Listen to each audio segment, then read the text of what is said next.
Labas, aš vardu Aistė. Aš esu Dula. Nuotykis. Baby girl, pasakė daktarai.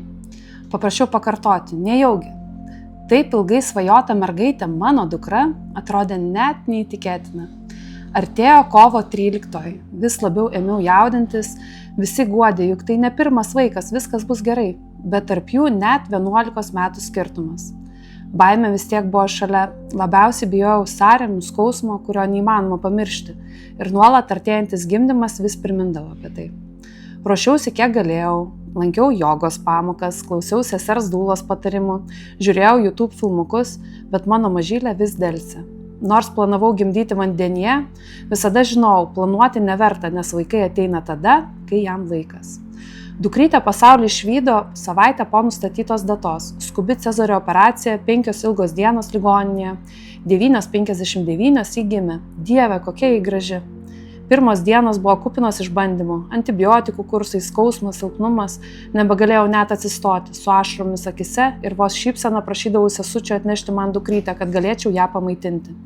Bandydama keltis jaučiau, kaip kraujas bėga per kojas, o vis tiek sulaukiau priekaištų, kad neteisingai įsidėjau maternity pad.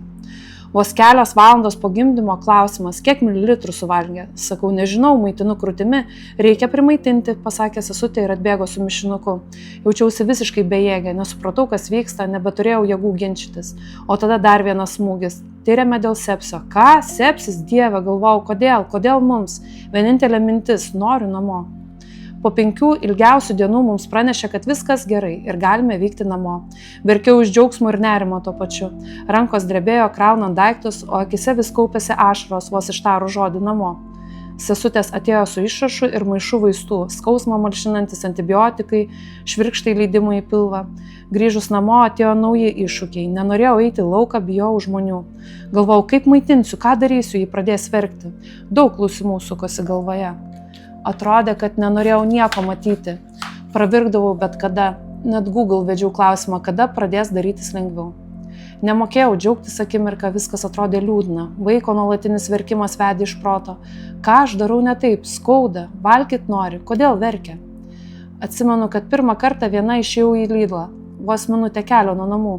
Ar aš pasakiau išėjau, aš bėgau kuo greičiau, kad grįžčiau atgal. Tačiau dienos po truputį bėgo, šiandien jai jau 3 mėnesiai, jis šypsosi. Sėkmingai maitinu krūtimi. Kartais jį paleidžia krūtinę, pasižiūri į mane tomis skaidriomis akimis ir nusišypso. Tuo metu visa širdimi jaučiu, dukra mano stebuklas. Dabar žinau, jau darosi lengviau. Jo šypsena atperka viską ir dar kartą suprantu, kokios mamos yra ypatingos. Žinau, kad kai sunku būna naktį, kažkur kita mama taip pat laiko kūdikį ant rankų ir meldžia lengvesnių dienų. Apkabinu visas mamas. Mama Brigita. Ypač ta dalis apie kažkur, kad naktį kita mama laiko kūdikį ant rankų. Daug kartų naktį taip žiūrėdavau irgi ir aš.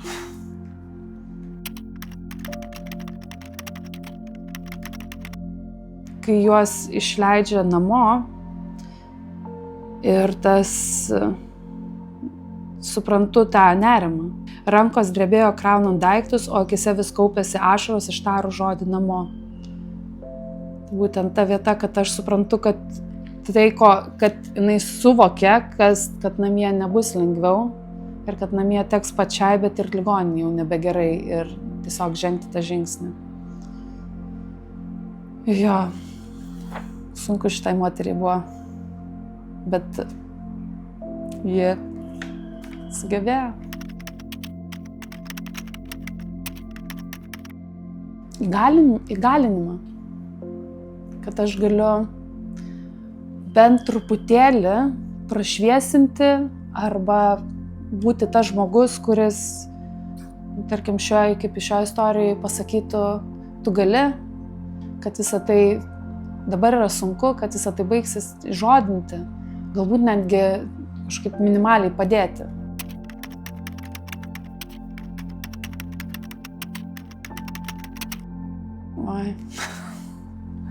Resursai.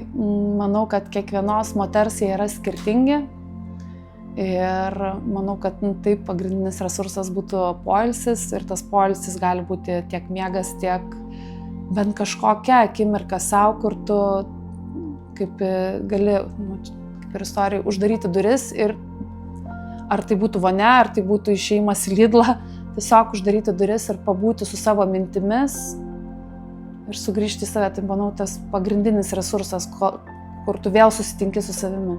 Šeima. Taip, šeima, kuri suteiktų tau erdvę ir kuri būtų šalia. Negalvoju, kas dar. Voltas, kuris atveža maistą.